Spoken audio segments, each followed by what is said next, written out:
Now, this must be one of the easiest questions in atomic structure, but some students still find it very challenging. Let's take a look. The question asks for the number of subatomic particles in the hydroxide ion, right? So first thing, we need to understand what are subatomic particles, which is your protons, your electrons, and your neutrons, which I call them pen, all right? And after which, you need to appreciate what is an hydroxide ion, right? Hydroxide ion is your OH minus ion. And next, we need to determine the atoms of these elements that are involved, which is basically your oxygen and hydrogen. So we're going to go to the periodic table and pick up the nuclide notation itself, which is 16,8 for oxygen, and for hydrogen it will be 1,1. All right.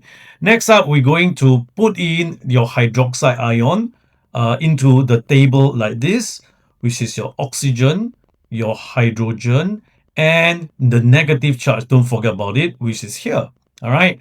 And after which, we're going to count. The number of protons that we have in the oxygen atom is 8.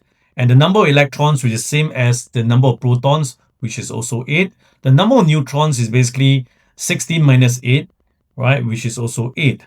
So for hydrogen, same thing. Protons will be 1. The number of electrons will be 1. And the number of neutrons will be 1 minus 1, which is 0.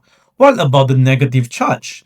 It means that the OH atoms together, they have taken 1 electron. So that's also 1. So what is the total number, all right, of proton, electrons, and neutrons, which is in terms of your protons will be 8 plus 1 equals to 9. 9 protons. Electron will be 8, 1, and 1. There will be 10 electrons.